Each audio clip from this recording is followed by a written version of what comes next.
मैं आज आपको हस्तिनापुर के राजा दुष्यंत की स्टोरी सुनाने जा रहा हूँ। हस्तिनापुर के राजा दुष्यंत बहुत अच्छे से राज करते थे और उनका प्रजा सम्मान करती थी। एक बार हस्तिनापुर में बाहर जंगली जानवर आ गए।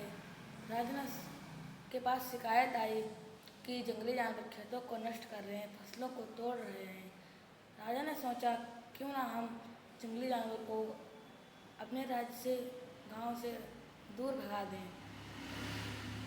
राजा ने अपने मंत्री एवं सैनिकों सबको आदेश दिया और खुद निकल पड़े शिकार करने और जंगली जानवरों को भगाने के लिए। वो जंगली जानवरों को भगाते भगाते अपने आप सेना से दूर, इतना दूर हो गए, वो चलते चलते एक आश्रम की सीमा में पहुँचे। वहाँ जानवरों को मारना उचित नहीं समझा जाता था और पाप पड़ता था।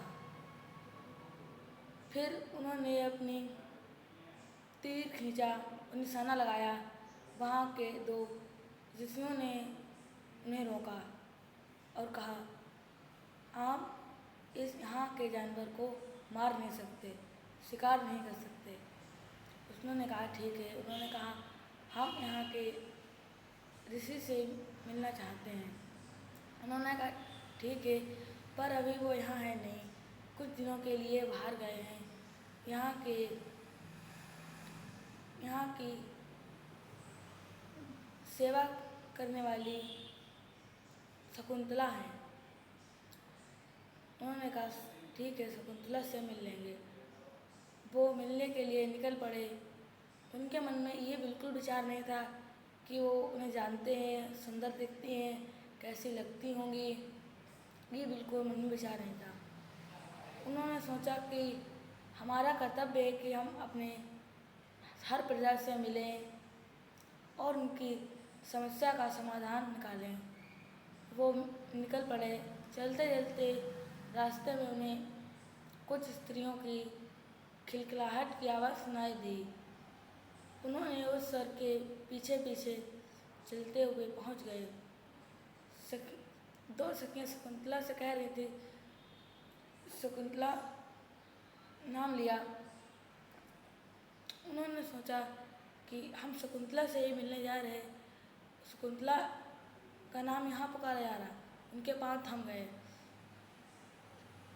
वो एकदम पीछे रुक के पत्थर के पीछे देखने लगे। शकुंतला इतनी सुंदर थी और उन्हें पहली बार देखा, उन्हें प्यार हो गया। फिर वो उनके साथ धीरे धीरे देख रहे थे तमाशा। फिर उनके पास में एक भंवरा घूम रहा था। वो उसे हटा नहीं पा रही थी। शकुंतला ने अपनी सखियों से कहा, सखियाँ इस भंवरे को हटा दीजिए। सखियों ने हंसी मजाक चल रही थी। उन्होंने कहा यहाँ के राजा दुष्यंत को बुला लीजिए। और वो वहीं थे। उन्हें अवसर मिला, मौका, वो वहाँ प्रकट हुए और उन्होंने उसे हटा दिया। फिर जो उन्हें सीमा पर दो मुनि मिले थे, उन्होंने देख लिया। उन्होंने कहा राजन आप यहाँ कैसे? तभी वो शकुंतला और सखियाँ उनकी समझ गई राजा हैं ये। वो राजा के कपड़े पहन के नहीं आए थे। फिर वो आश्रम में गए। उन्हें धीरे धीरे एक दूसरे से प्यार हो गया। फिर एक दिन उन्होंने अपना यज्ञ रखा। उन्होंने कहा ए राजन आप यहीं रुकिए। वहीं देखा कि उनकी सेना सहित सिपाही दोस्त वहीं थे, विश्राम कर रहे थे। फिर वो साथ मिले। वो अपने सेना के साथ, दुष्यंत अपनी सेना के साथ और अपने मित्रों के साथ में ही थे और उन्हें शकुंतला से प्यार हो गया। फिर एक बार शकुंतला अपनी सखियों के साथ एक पीपल के पेड़ के नीचे बैठी थी शिला पे। वो हंसी मजाक कर रही थी। उन्होंने कहा, सखियों ने कहा शकुंतला से, तुम्हें महाराज दुष्यंत से प्यार हो गया है? उन्होंने कहा, ऐसी कोई बात नहीं है। उन्होंने फिर शकुंतला ने अपनी बात सखियों के सामने रखनी शुरू कर दी। सखियों ने उपाय दिया कि आप क्यों ना एक महाराज दुष्यंत को पत्र दीजिए लिख के। ये सारी बातें शिला के पीछे महाराज दुष्यंत सुन रहे थे और शकुंतला ने कहा, पत्र लिखने के लिए यहाँ सामग्री है नहीं। उनकी सखियों ने सारी सामग्री लाके दी। एक पत्ते पे पत्र लिखना चालू कर दिया, अपने मन की सारी बातें लिख दी और वो महाराज दुष्यंत वहीं पर सुन रहे थे। वो एकदम प्रकट हुए और उन्होंने शकुंतला से कहा, जितना आप हमसे प्यार करती हो उतना हम भी करते हैं। फिर सखियाँ चली गईं।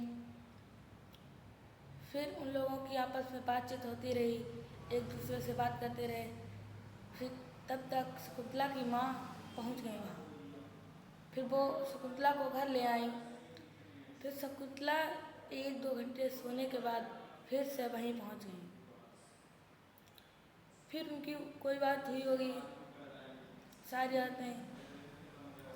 फिर उसी रात उन्होंने एक दूसरे से विवाह कर लिया, शादी। वहाँ कोई नहीं था।